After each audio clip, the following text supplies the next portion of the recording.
property we are discussing is the solubility.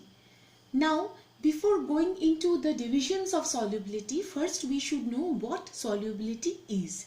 It is the ability for a substance, the substance here is called the solute, to dissolve in a liquid which is called solvent.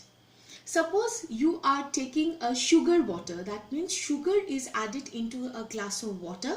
In that case, sugar is called the solvent, the solute, and the water is called the solvent. Now, according to the solubility, the substances are of two categories. One is the soluble substance, another one is the insoluble substance. The substance that completely disappears or dissolved in water, we say that these substances are soluble in water. Basically here we are discussing in respect to water. That is why the substance which are dissolved in water or disappears in water is called the soluble in water. And on the other hand, there are some other substances which do not mix with the water and do not disappear even after we stir for a long time. This you can understand, or you can say by giving two examples. Suppose a sugar, again we are taking the examples of sugar. If you take little bit amount of sugar in the water and if you constantly stir it, and a time will come, after some time the sugar molecule will completely dissolve in the water.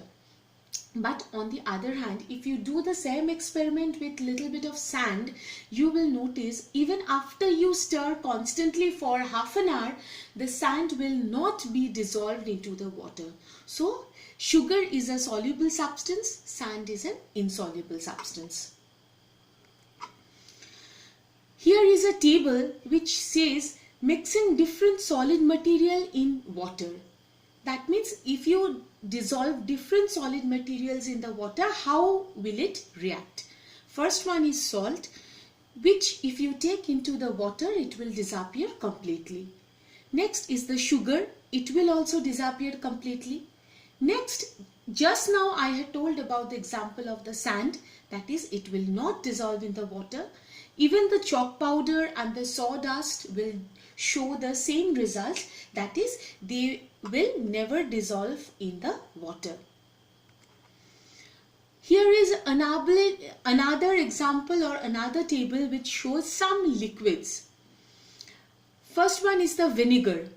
Vinegar mixes well with the water. Even the lemon juice also mixes well with the water. But if you take a little bit amount of mustard oil and if you try to mix it with the water, it will not dissolve. Similarly happens with the coconut oil or the kerosene oil. The result is the same. So we had noticed that some liquids get completely mixed with the water and some others do not mix with the water and form a separate layer when kept aside for some time. That is, if you take little bit of mustard oil in the water and keep it for some time, you will see there are completely two different layers. Oil will float on the top of the water. Oxygen gas dissolved in water, and this is very important for the survival of the animals and the plants that live in water. That is why the aquatic animals and the plants, they survive. They survive by taking the dissolved oxygen from the water.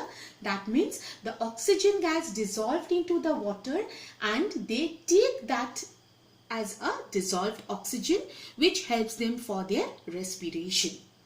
So here you had seen in today's class, we had discussed about the three properties of material which helps them to form different groups.